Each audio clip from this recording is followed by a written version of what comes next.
Hi, everyone. Thanks so much for being here.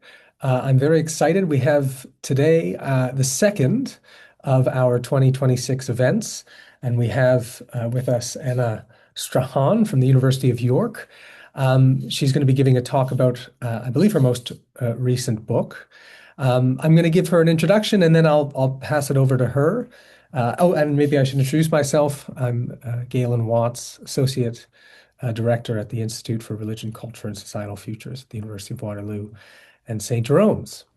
Yes, I'm honored to introduce Anna Strhan. So she is reader in the Department of Sociology at the University of York in the UK. She is a cultural sociologist whose research and teaching interests lie broadly in questions of ethics, meaning, and values in everyday life. Her research explores the relations between religion, secularism, morality, and the politics of belonging.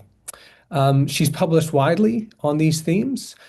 Previous books include Aliens and Strangers, The Struggle for Coherence in the Everyday Lives of Evangelicals with Oxford, and The Figure of the Child in Contemporary Evangelicalism, also with Oxford. But today, she's going to be speaking to us about her most recent book, published with Princeton and co-authored with Rachel Shillito, who I believe was your student, Anna. Am I right about that? Yeah. Yeah. And so the book is Growing Up Godless, Non-Religious Childhoods in Contemporary England. So without further ado, I'll pass it over to you, Anna. Thanks, Galen. And yeah, thanks so much for having me. Yeah, so the book that I'm going to be talking about today was co-authored with Rachel. It was also shaped by collaboration with Lois Lee as well. And just to give a flavour of the scope of the book beyond what I'll have time to go into today, overall, the book examines what non-religious children believe in and care about, how their parents are raising them, the role of schools, media, and culture in shaping their non-religion, and also the shifting ethics of non-religion. And I'm happy to talk about any of those areas in the discussion. But yeah, let's begin with the context for the research. So Sean and Ava were 9-year-old pupils at Sunnybank Community School in Northern England. As they sat at a table drawing pictures of the things that they saw as important in their lives, Rachel asked if they could tell her what they believed in. Sean replied, "I believe in chocolate." And Ava said, "I just believe that unicorns are real and Pegasus." Sean went on, "I believe that chemicals in the universe created Earth and that we evolved from fish to monkeys and then to humans. I believe in evolution. I don't believe that God made the earth and made humans, because if you really look into it, it just isn't true, and I really know it." Rachel asked Sean if he'd always not believed in God. He replied that he used to think that God was real, but that when he was 6 years old, he'd asked his mum whether she believed in God, and she had replied that she didn't. Sean carried on, "So then I started thinking, and I just thought God really doesn't exist. I think my mum is talking the truth." Ava said, "Nobody can have superpowers, it's just nonsense." And Sean said, "I asked my dad as well, and his religion, because he's part Pakistani, he said that people believe in Allah, that Allah is another way of saying God, and that Jesus was just a helper of God, he wasn't his son. And I was thinking of ways to think if he was real, if he wasn't. Then I thought, I don't think he really is." Sean said that he then asked his mum, "What are you if you're not a Christian? Are you just a non-believer?" And mum said, "If you don't believe in God or you don't believe in Allah, then you're atheist." So when I was about 7, I started calling myself an atheist. Ava said, "I don't believe in God really, but until my parents tell me or until I get christened, then I'll be an atheist too." Now, Sean and Ava's words here evoke several key threads that emerged amongst the children we spoke to. The importance of pleasure and enchantment held alongside a science-based worldview, which they feel is at odds with theism, and the importance of critical questioning and sense of autonomy held alongside an awareness of parental influence and the diversity of religious beliefs. Now, as non-religious 9-year-olds, Sean and Ava aren't unusual. Indeed, younger generations in Britain and many other Western societies have seen sharp rises in those saying that they have no religion, alongside declining Christian identification, while only around half of the population in Britain now express some sort of belief in God. And it's widely accepted that we're seeing a generational effect here. Individuals are, broadly speaking, not losing religion and belief in adult life. Rather, each new generation is less religious than their parents and grandparents.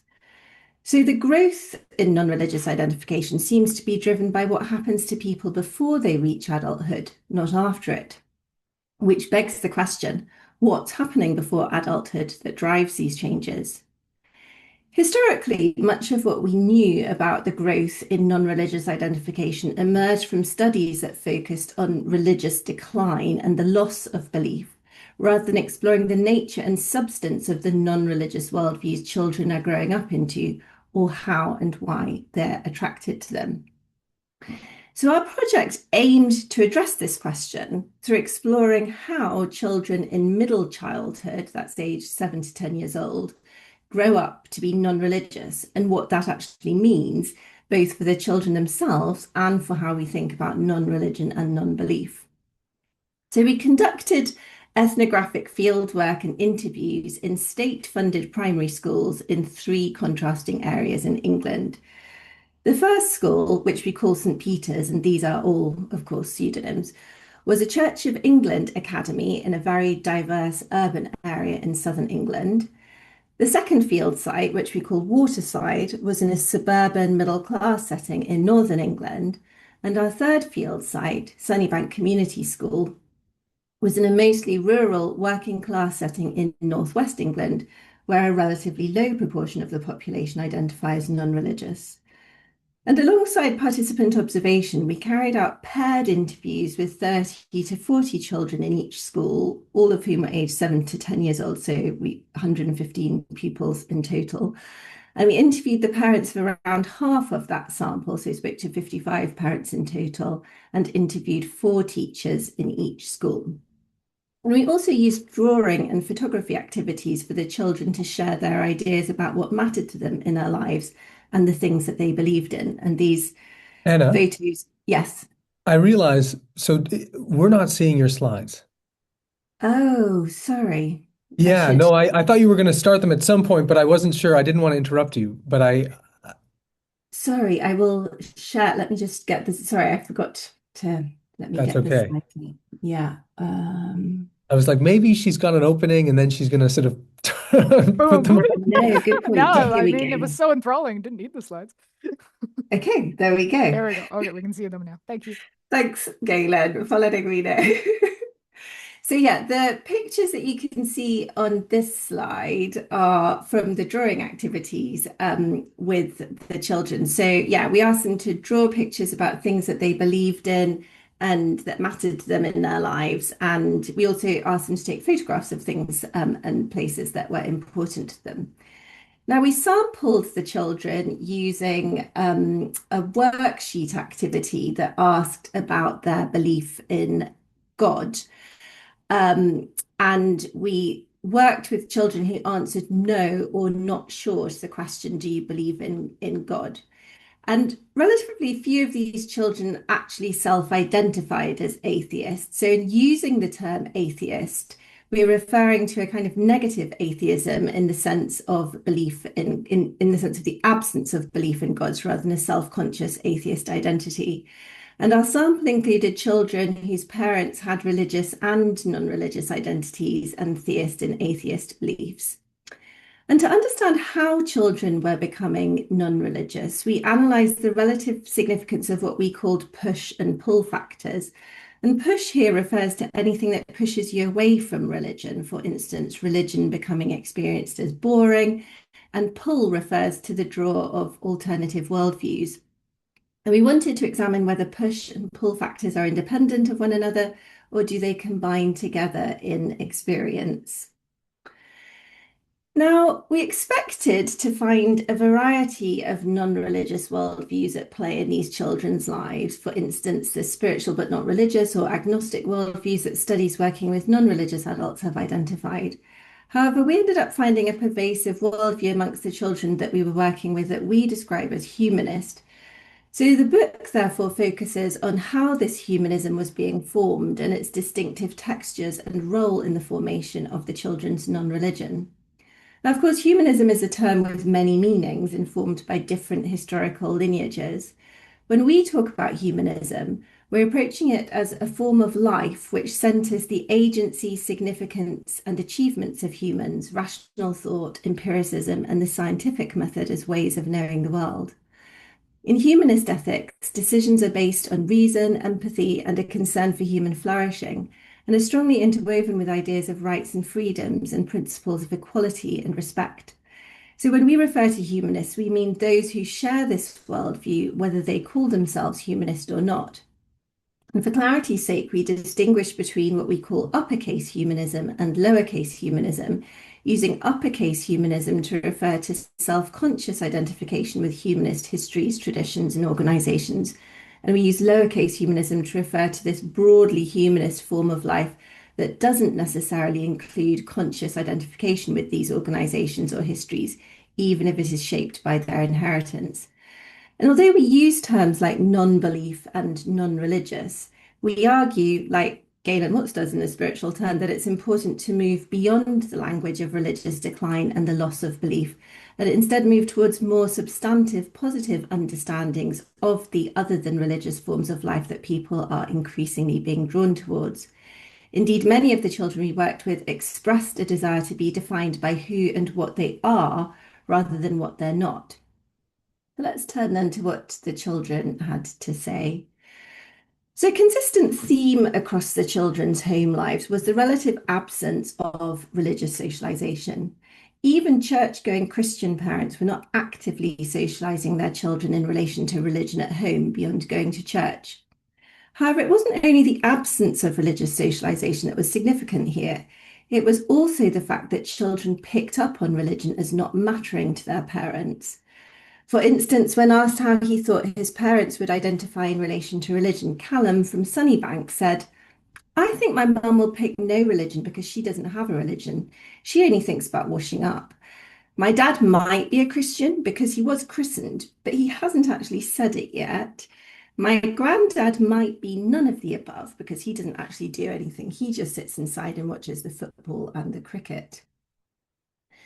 Now, when religion was discussed at home, rationalist and scientific ways of thinking about religion helped to establish humanist approaches to knowledge, valuing science and rationality as the norm. And we can see this dynamic in an interaction between Steve, who was a pupil at St. Peter's, and his mum, Lisa, when Rachel asked Lisa how she thought Steve would identify in relation to religion.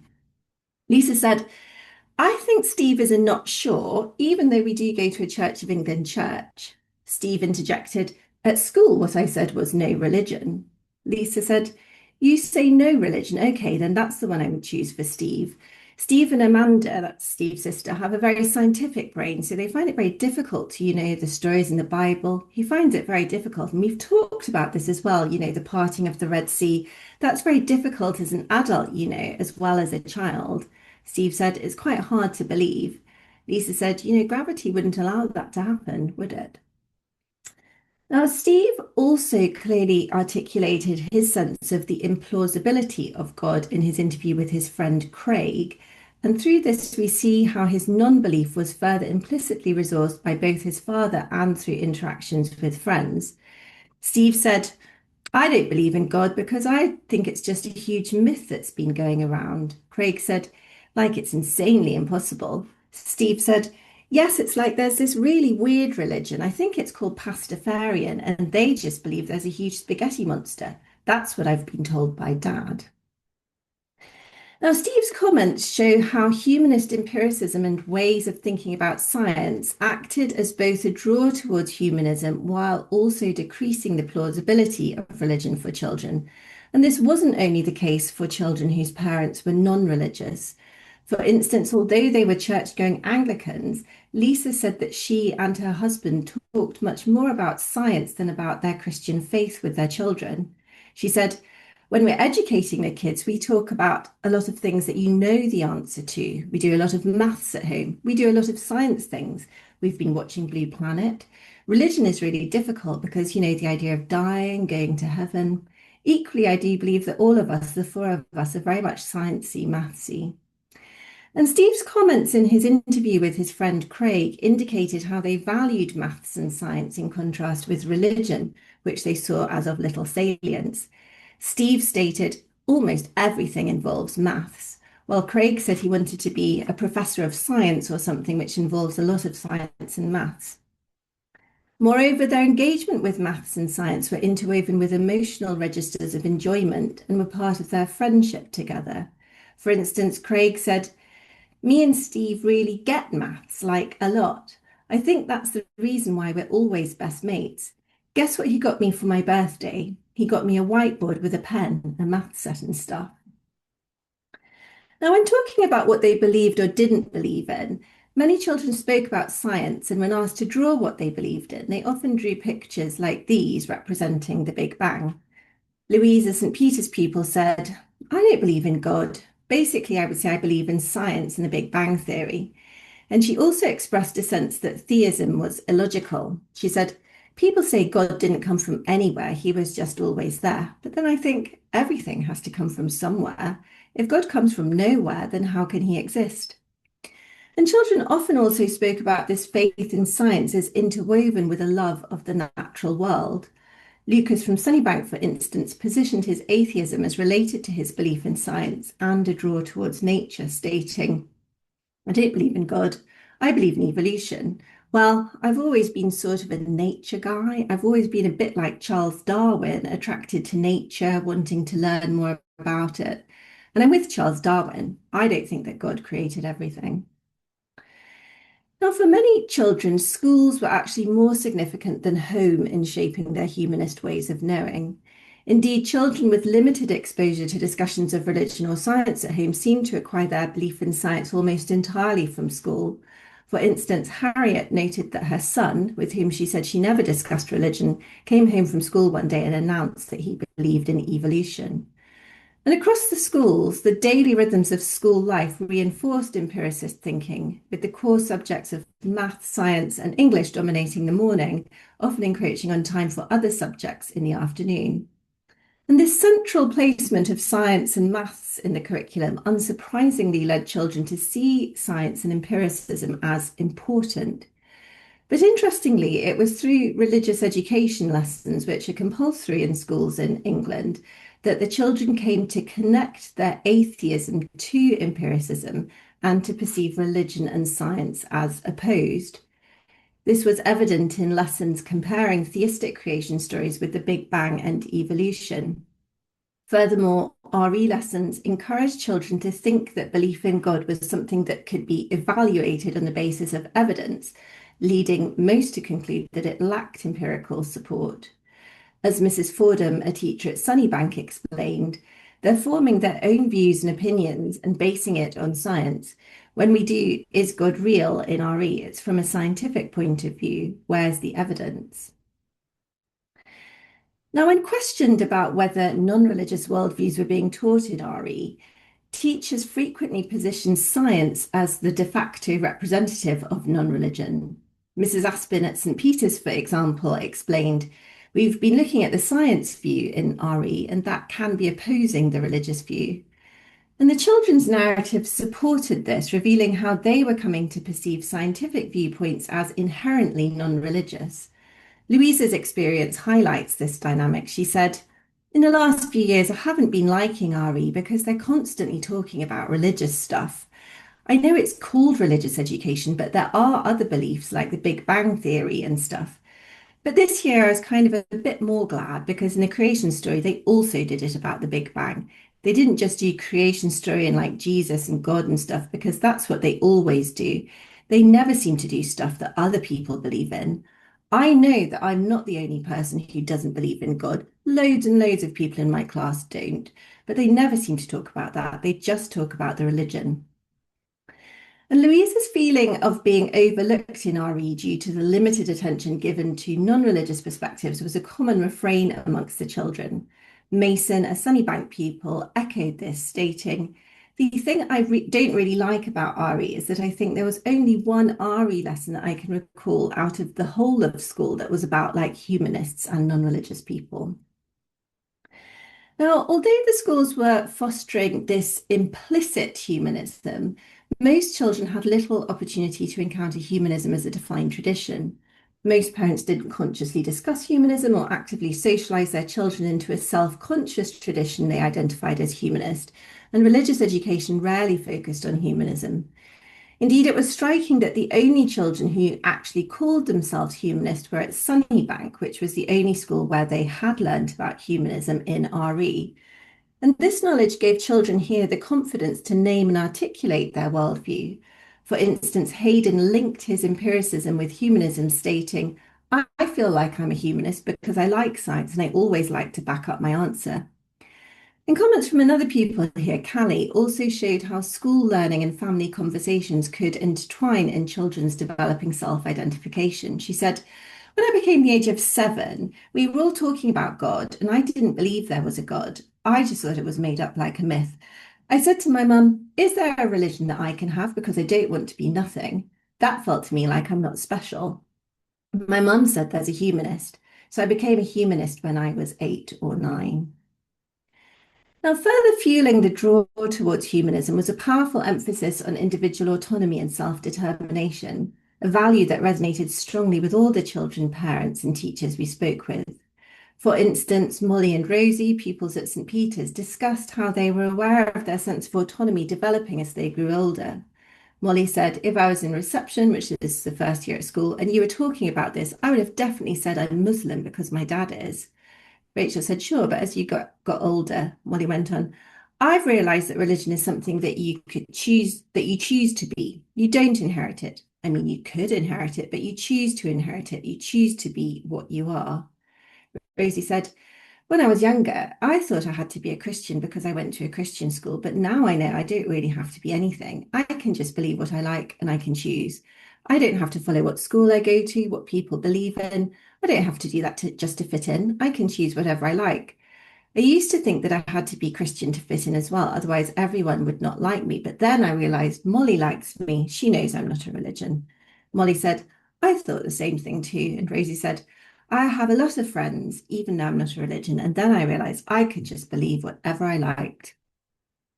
So here, as well as Molly's awareness of non-religious possibilities opening up to her, we also see how both girls were discerning the significance of their friendships and belonging as important goods in their lives, and this then influenced the potential desirability of non-religious identities. This idea that religion has become a matter of individual choice is a well-worn narrative in studies of religion, and this privileging of choice is often presented as part of a move towards a culture of expressive individualism. Charles Taylor described this culture of expressive individualism in terms of instructing us to be yourselves in the world of today, an ethic of authenticity which infiltrates everywhere, from beer commercials in the 1970s to we would add children's t-shirts today printed with the Disney princess Elsa enjoining us to be true to yourself. So it's therefore not surprising that children were articulating this ethic. Haley, a St. Peter's pupil, when asked what was important to her, said, my beliefs are important to me because they are my opinion. I don't really want to copy anybody. I actually just want to speak true of what I think, say things that are true, not just what other people believed in. Now, all the parents also emphasized encouraging their children's autonomy, and several mentioned that they themselves had experienced religion as anti-autonomy in their own upbringing, and that this had strengthened their desire for their children's freedom. Nira, for example, had moved away from the Muslim faith of her youth, and she described religion as inhibiting autonomy. She said, the thing with religion is when you have that whole collective mentality, it's all about what do people think of me? How am I viewed by God? It's always trying to get affirmation from lots of different sources. And she described how she wanted her children to be able to think, yes, actually, I'm okay. I made a choice, and just the freedom to make choices. I think religious beliefs can restrict that freedom.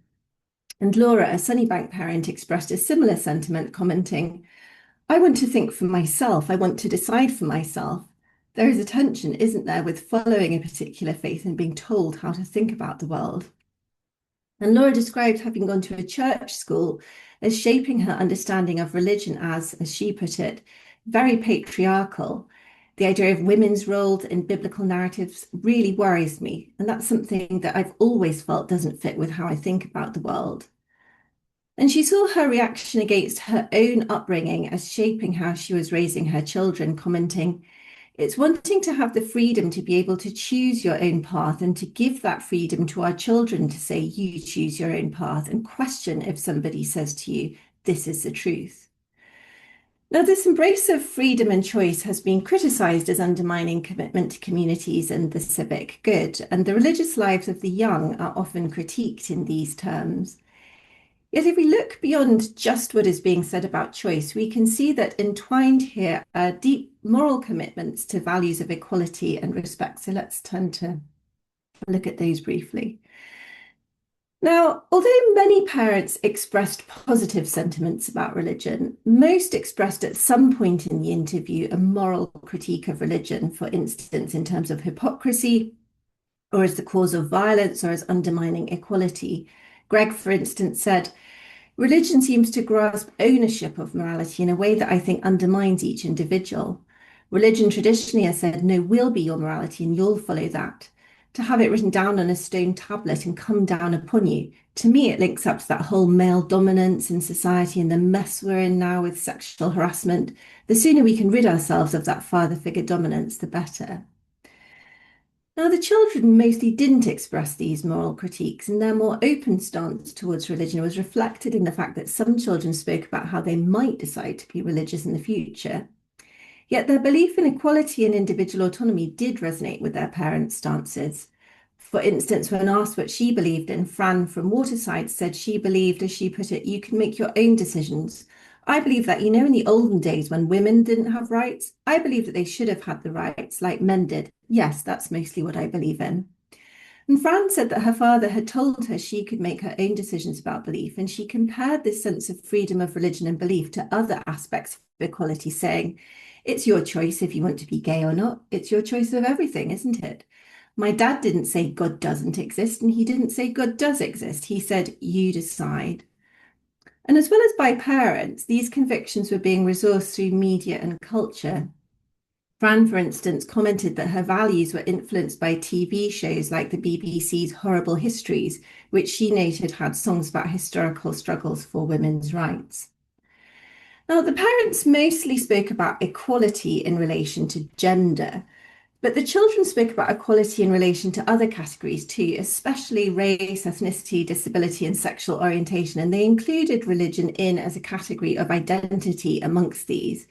For instance, when asked whether you could be friends with people from different religions, Pearl from Waterside replied, "You don't even have to bring it up in conversation or anything. It's completely fine.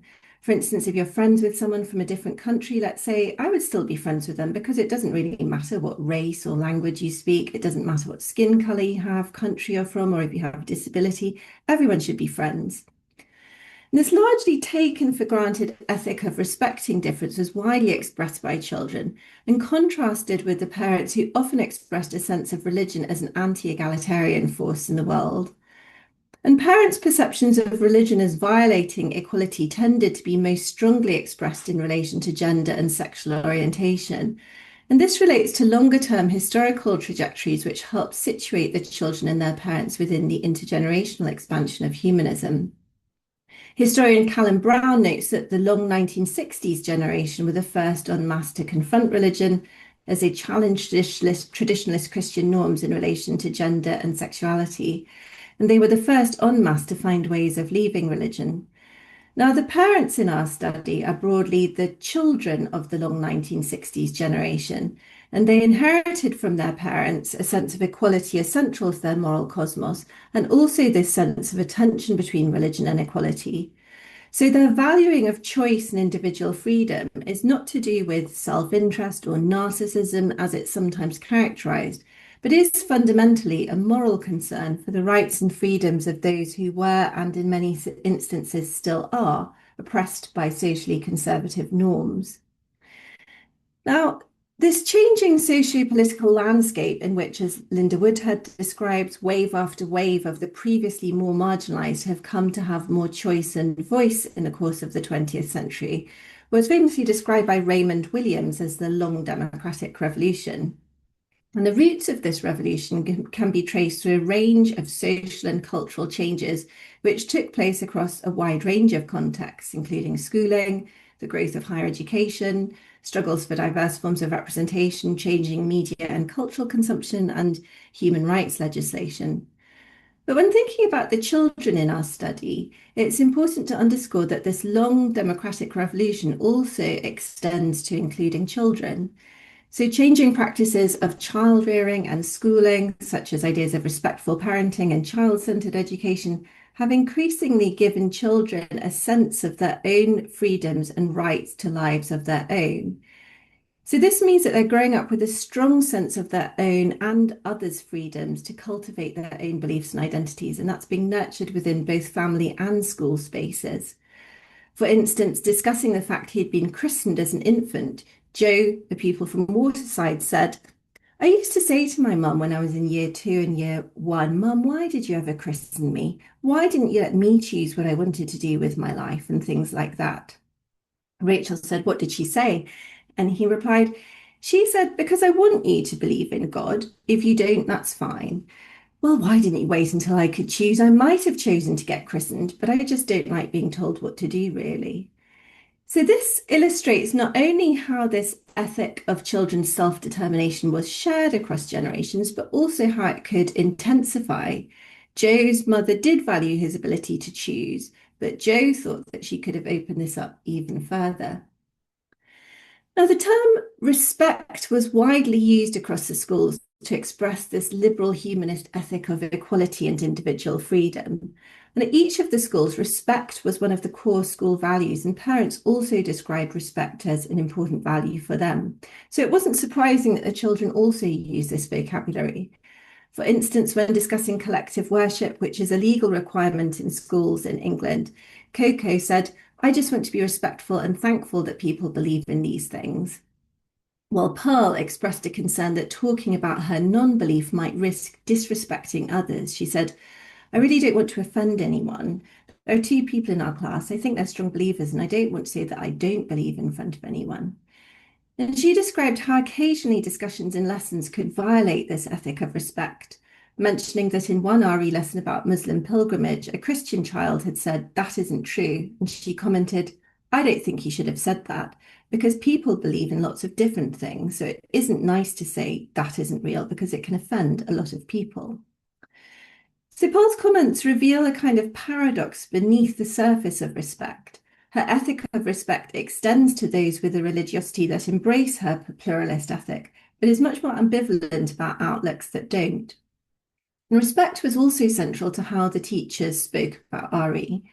Mrs. Hampson from Waterside described a lesson in which she had encouraged the children to think about belief and non-belief in gods and why people might hold these different beliefs. And she linked this to the value of respect. She said, it just comes back to that respect of it doesn't matter, everybody is entitled to believe, but let's try and understand it and gain some knowledge and just respect it in general and why people believe things. Now, I'm thinking about the wider moral landscape here. This shift towards expressive individualism that we saw amongst the children can be traced back at least to these children's grandparents' generation, but our findings do also indicate generational shifts. So the parents' moral critique of religion was mostly not something the children expressed, and as I mentioned, the children were often keen to underscore the importance of respecting plurality. And this sensibility is formed, we suggest, through the shifting social worlds that the children inhabit compared with their parents' generation. So Miles, a parent from St. Peter's, for instance, articulated how his daughter was growing up in a very different world to his own childhood in terms of encountering different kinds of difference. He said, it's a much more expanded world, which is exciting. I guess it can also create difficulties around the formulation of identity and ideas when everything seems so much more up for grabs. Now, the children's strong sense of their own and others' freedoms was also shaped by cultural shifts towards child-centered approaches to parenting and education interwoven with these norms of mutual respect. And school curricula also played an important role through shaping the children's consciousness of others' rights and shared humanity as they learn about instances when these have been denied and fought for in different forms of activism. And these kinds of exemplars also reverberate through the media and books the children engage with, celebrating contemporary activists like Greta Thunberg, as well as historical examples like the civil rights activists. But they also stand alongside popular fictional characters that children engaged with, like they sometimes mention the Disney heroine Moana, who challenges the perceived wisdom of her elders to save her island from ecological destruction. And these cultural and educational materials are shaping children with a sense that it is a moral duty to call out and work to overcome injustice when they see it. And although our study didn't focus on them, we think these values were also most likely shared by many of their religious classmates too. So to draw this to a conclusion, when asked what she believed in, Joni, a pupil at St. Peter's, replied, I believe in the Big Bang and evolution, but then I kind of believe in Adam and Eve because that means everybody's related to each other, and I like that fact. There's a different religion, I think it's Muslim, when everybody's your cousin or brother or sister and stuff, and I like that idea that everybody's related. Her friend Gracie commented that she thought, as she put it, a lot of the stories in the Bible are not actually true, but they're just teaching a lesson, telling you how to be nice to each other. Rachel asked why she liked this idea of everybody being related, and Joni replied, because I feel like the world should be a better place. If we're like a family, we can all work together, even though we may have fights sometimes. Me and my brother, we love each other and we can all work out our problems. If we all work together, we can stop pollution and stuff like that. Rachel commented that they had both said that they didn't believe in God and asked if they could talk more about that. And Gracie replied, I don't really believe in God because where is he? And she elaborated, basically, I don't really want to believe in God because when people say, I find this really annoying, when you've made a picture and they say, God made this picture because he provided everything for you. No, I made this picture because I made it. So these girls' words express several of the brightest threads interwoven in the children's humanist form of life. While they don't believe in God because the absence of evidence is at odds with their empiricism and theism jars with their sense of their own agency, they locate their beliefs in the this worldly realm of science. And their humanism encompasses positive sentiments about religion and faith in a vision of humans' connectedness as motivating people to work together to make the world a better place. Whilst this is an individualistic ethos in many ways, it's also directed towards a wider collective planetary good. Now, while our book does discuss instances of racism, classism, and other forms of othering that were at work, we'd note that we found it mostly deeply encouraging to listen to what the children had to say and to hear how reflective and thoughtful they were about the place of faith in their own and others' lives. So overall, in adding the voices of children to the burgeoning academic literature on non-religion and non-belief, our research reveals that non-believing children in England are, in a sense, incidentally atheist. These children were atheist because they were becoming broadly humanist, and this humanism was being formed in both home and school contexts. And while previous theories about the rise of non-religion have sharply distinguished between the roles played by parental socialization and education, our research suggests that these phenomena may be harder to distinguish in practice than they are in theory.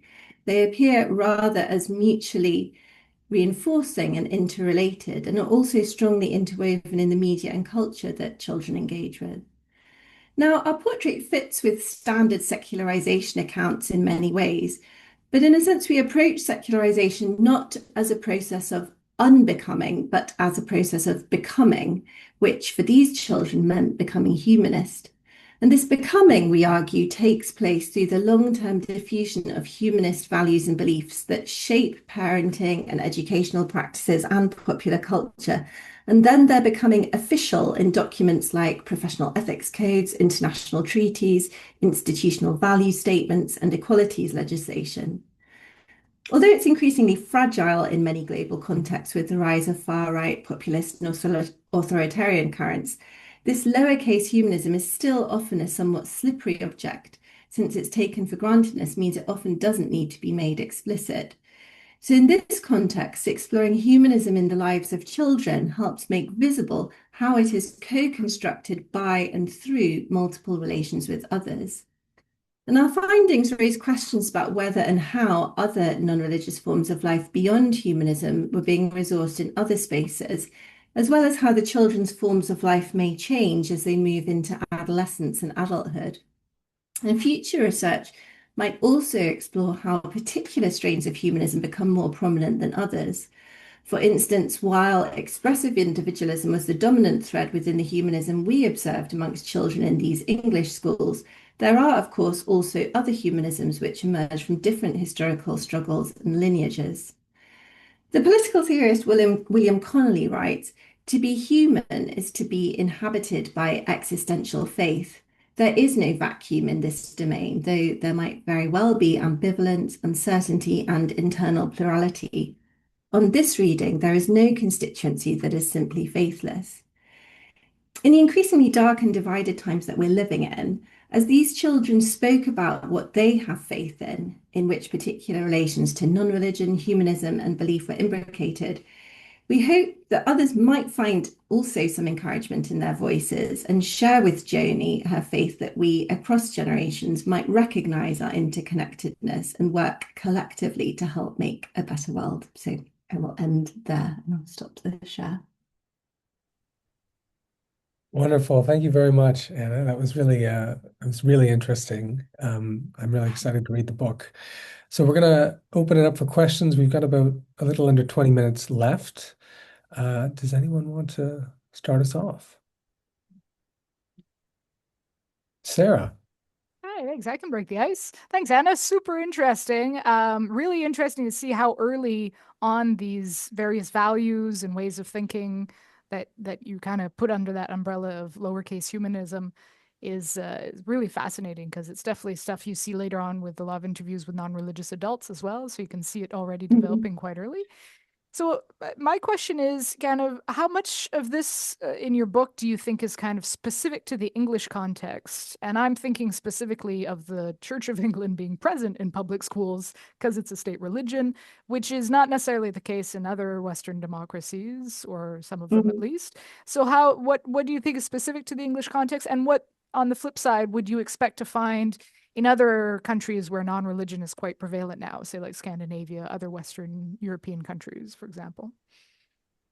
Yeah, no, that's such an interesting question. I mean, yeah, when I have read other books about, your your own book with on the nuns in the US and Canada, there were lots of currents that are quite similar, but there are things that are different too. So, for instance, in the Canadian context, that there is more of a kind of sort of explicit awareness of kind of Christianity as linking to colonialism, and we got very little of that. So, maybe one or two parents mentioned that, but when the parents spoke about why they were not religious, it was more to do with sort of the sense of tension, but moral critique of the church in terms of patriarchy was the thing that kind of came across much more strongly there. And I think that the school context,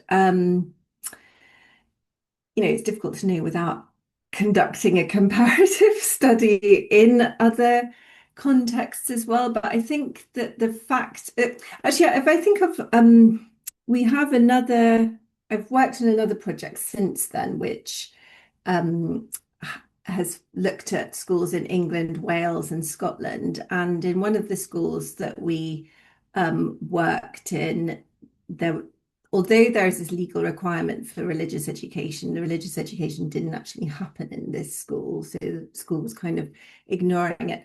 And I would say that the kind of consequence of that was just that the children knew a lot less about religion and they were much more uncertain of their non-religious identities. So in that project, when Joanna, who was the postdoc, was asking the kids how they might identify in relation to religion, these kind of, non-religious kids would say, I don't know, maybe I'm Jewish, maybe I'm Muslim. They really were lacking kind of an awareness of what it means to be non-religious. So I think that the school context helps crystallize this awareness of being non-religious, but in terms of the actual values themselves, like the lowercase humanism, I think is probably pretty widespread in Christian, post-Christian, liberal democracies. I mean, it resonates with Galen, your I think is very, very similar to the religion of the heart, basically. Yeah. Yeah, that was something I noticed in your quotes there was how much these kids actually knew about religion, because I'm not convinced, like here, a lot of our provinces have done away with religious education courses, famously in Quebec, but in other provinces too here in Canada, and I don't think they could articulate. It might also be Mm. who you interviewed, but and why they're interested in being interviewed, but I think it's also that kind of there's still more of an awareness amongst like that kind of English school system of religion and having a discussion with it, even if they're not part of it, sort of thing. Really Yeah. fascinating. Yeah, I mean, yeah, religious education, it's compulsory in schools. Also, collective worship is still compulsory Oh, wow. in schools as well. So Mm, they're having still quite a lot of engagement yeah. with religion in supposedly secular Mm, context. mm. Maybe I'll ask a question. Just I was curious about, I don't recall whether you covered this at the beginning, but in terms of was there any kind of class variation in the backgrounds of the children that you looked at? And if so, did you kind of notice any differences across different kind of class backgrounds? That's a really interesting question. So we didn't, yeah, I guess we tried to include class variation in the samples. So the school that we call Sunnybank was mostly working class. So this, yeah, it's a white working class mainly. Um, the one that we call Waterside was mostly middle class. And the school that we call St. Peter's was very diverse. It was a sort of urban area that was very mixed in terms of social class and ethnicity. And it does come up in the analysis. So, in the chapter on ethics and values, um, I think we, particularly actually in this context of St. Peter's, which was a much more religiously diverse school, how there was a kind of difference avoidance. So it meant that the kids, although they spoke about, being friends with everyone, they were less likely to be friends, say, with some of the Muslim kids. And Hmm. in the book, though, we argue that that is because of, economic differences, where in that particular school, a lot of the Muslim families lived in like a particular area of the city that was kind of lower income. And then, the parents said, oh, they sent, their kids go to play dates with the kids who live on their own sort of streets and not with the kids who live in these kind of estates. And I mean, it came across too, this sort of like, some of the parents, they would have these kind of firm commitments to, um, the idea of equality. But at the same time, they'd talk about how, oh, when they lived in London, they didn't want to send their kid to a school, which was Oh, a kind of, um, sorry, to, yeah, the they didn't want you motion sensors are really you're, they keep Environmental turning off measures. on me. yeah. So yeah, and like parents talking about how, they hadn't wanted to send their kids to a school which had like a majority of like minority faiths, where being non-religious would be in the minority. So yeah, there was this kind of difference avoidance, which, we think kind of mainly actually came from the parents not arranging Hmm. play dates, and they were friends with, other middle class parents. So but yeah, so the sample was in, yeah, it was mixed in terms of whether there are actually differences in terms of the non-religion. I wouldn't say that there were hugely. I mean, maybe like I can think of like one of the working class mums who had kind of more of a link between sort of Christianity and sort of like ideas of tradition. Um, but that wasn't like, across the sample. I think actually the different, yeah, the different families had, yeah, this sort of humanist worldview was pretty shared across all of them, I would say. That's really, yeah, no, thank you. That's interesting. I was going to ask another one, but I'm gonna give it to Kevin. Yeah, thank you so much, Anna. I find this endlessly fascinating. And I'd seen some of your work in an article a couple of years ago, so I'm excited. I think it was from the same project, so I'm excited to see the Mm. full book and looking forward to having a look at that. One of the themes that, if I'm understanding correctly, one of the themes that was evident in the presentation was on the one hand, there's kind of this substantive content to humanism, kind of like sort of positive values, positive content. Um, and one of the things I like about your work is that you draw that out so clearly. But there's also still kind of a definition against, right? So there's still sort of this um, oppositional element where, for example, if humanism is scientific, empirical, rationalist in the thinking of some of these children and parents, there's an implicit or explicit contrast with religious accounts that are perhaps irrational or mythical or something like that, right? Um, and it sounded like that oppositional element, that kind of defining humanism against the religious other, was more prominent with the parents than it was with the children. Mm. And I'm wondering if there's a generational thing happening here where, in the parents' experience, they would have grown up in a society in the UK that was somewhat more pervasively Christian, both institutionally and in terms of, the people that they'd be rubbing shoulders with. Whereas the children are growing up in a UK that, of course, still has a lot of those influences, but less so than their parents' generation did. Mm. And I'm wondering if you can hypothesize, where that might be going then in terms of the impact on humanist identity, humanist self-understanding. Like, is it maybe going to shift if the religious other is seems just less salient? Does the kind of the self-understanding of humanism change as well? Like, so when these children are parents and they're, we're interviewing their children, how might that change? I know it's very speculative, but that's where my brain Yeah. went.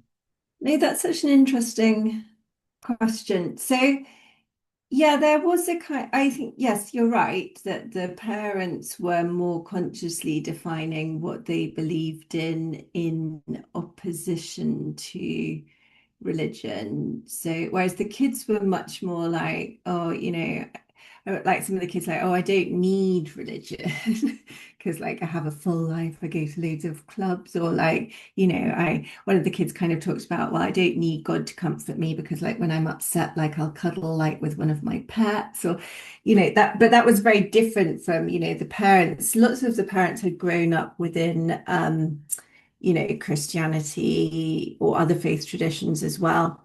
And they'd moved away often for moral reasons. Like they sort of felt this kind of disjuncture, like as Laura and Nira, who I cited in the presentation.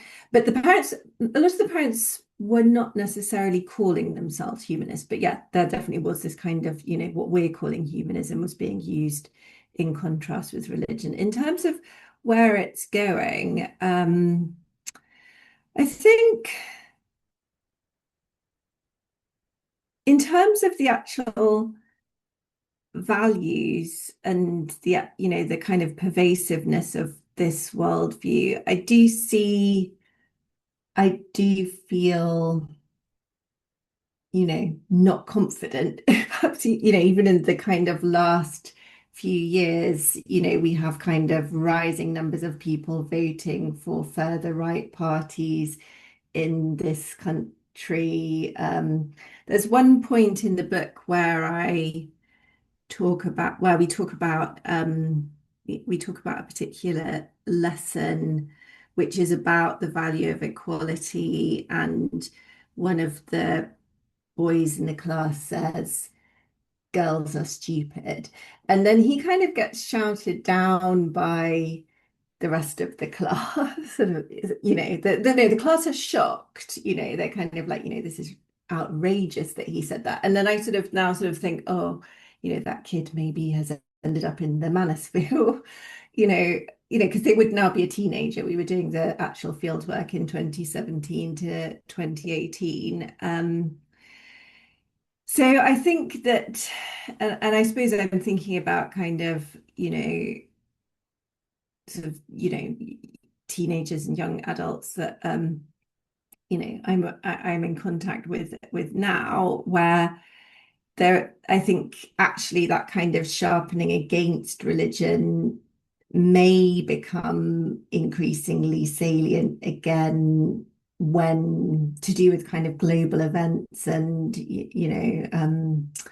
yeah, that kind of political weaponization of religion that you get. Even my kids are, who are 7 and 9, are a little bit aware of this at the moment. So yeah, I think when I was writing the book with Rachel, it felt like, this sort of humanism, it's a kind of fragile achievement, but it feels more fragile, I think, to me now than 2017, 2018 even. I know we have a couple. I mean, I was gonna maybe just a follow-up question.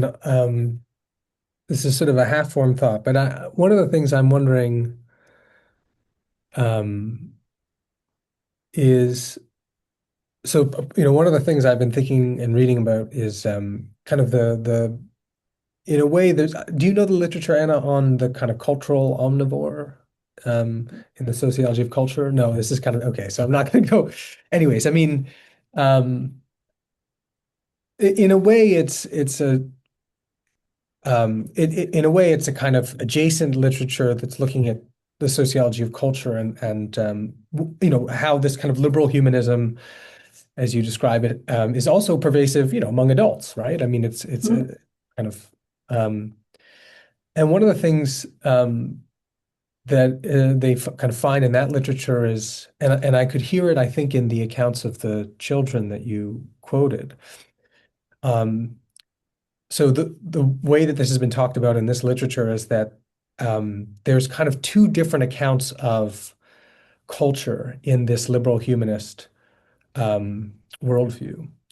What you might call, and this is again coming from a different literature, so it's going to be a little bit jarring, but like what you might call an anthropological conception of culture, which sees cultures as, right, just different life forms, ways of life, and that often underpins this more kind of this orientation to respect for difference, right? Like a tolerance of different beliefs and worldviews, as one of your um, the children that you studied, like, oh, she shouldn't, I can't remember what the exact line was, like, he shouldn't say that because it might go against what someone else in the class believes, and so we need to kind of tolerate different beliefs. So Mhm.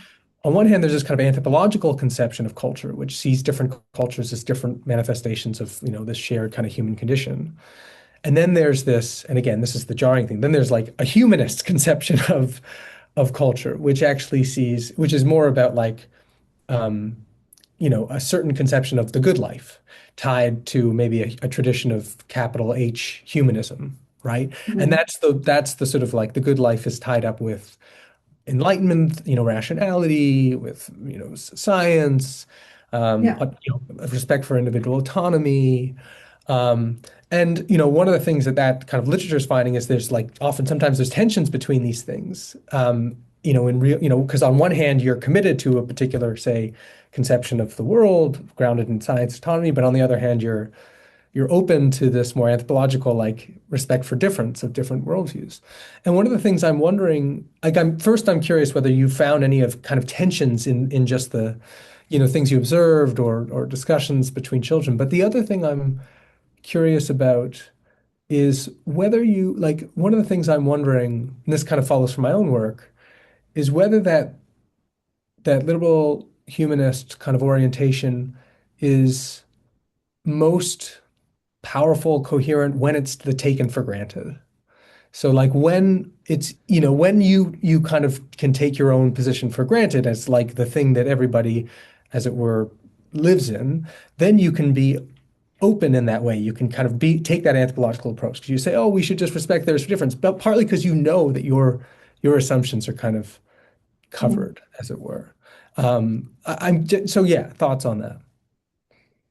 Yeah, so there were tensions in things that they said. So, kind of alongside, yeah, sort of ideas of, importance of respecting everyone. Yeah, like in the kid who also said, well, this Christian is wrong to hold this kind of critique. Yeah, those kinds of things. But I'd say that mostly those tensions weren't ever felt as issues that needed resolving. And that was the case with the parents as well, where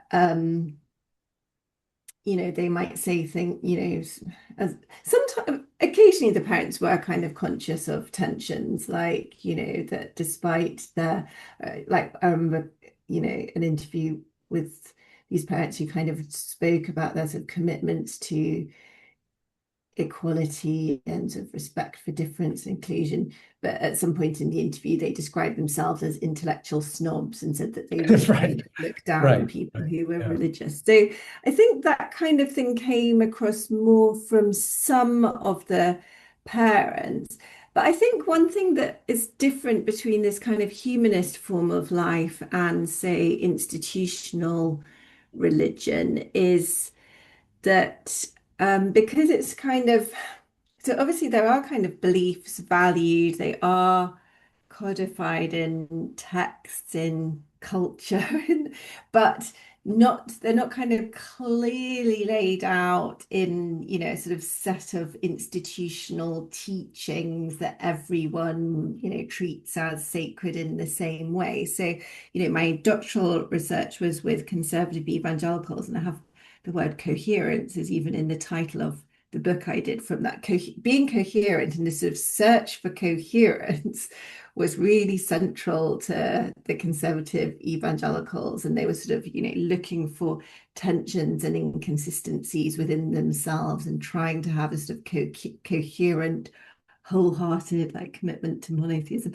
Whereas within the humanist form of life, that if there are tensions, they're not felt as tensions because there isn't, they're kind of not measuring themselves in the same way against a sort of stated set of kind of institutional doctrines in the same way. So the kind of diffuseness of this culture, I think it makes a difference here, that there can be tensions and inconsistencies, but they aren't really felt or even noticed. And in terms of whether it's more powerful when it's taken for granted, that it's like a real and this also kind of relates to the Christianness of the kind of non-religion as well, that the lots of the kind of aspects of Christianity in the school, like, Advent, they were not really seen as religious. They're like, oh, these things are not really religious. And that's kind of, from a position of privilege. But it's only kind of particular aspects of Christianity. So lots of the parents had complained in Waterside when like an evangelical group came to do some assemblies in the school. So like, the ability to be taken for granted and default, is something that kind of align, that the non-religious enjoy, and sort of certain aspects of, Christianity as well, Right. but And not Christmas all. and so on. Yeah. Yeah. Yeah, that's interesting. Thank you, Anna. I realize. So, Olga, I know you have a question in the chat. Did you want to ask it in on Yeah, video? yeah, if I can. Anna, thank you very much. I will just read what I wrote. We're currently working actually I'm associate professor at the University of Padua from Italy. And we are currently working on the project Sociology of Religious Freedom. And also we are focused on sociology, freedom from religion. And in our research, we are trying to understand how non-religious, we're working with university students, with young people, so they're not children, they're adolescents, how they perceive different dimensions of freedom of and from religion. And among other issues, with this survey, we are comparing with different countries how parental religious socialization and its various aspects may influence the identity formation of religious nuns.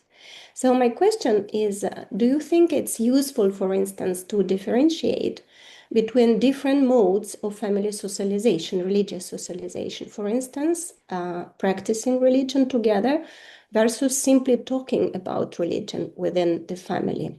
So maybe you already discovered this in your survey, in your study, where the different modes of socialization matters, how children later reproduce or change their views about being humanist or being non-religion or being religious. So it's about difference.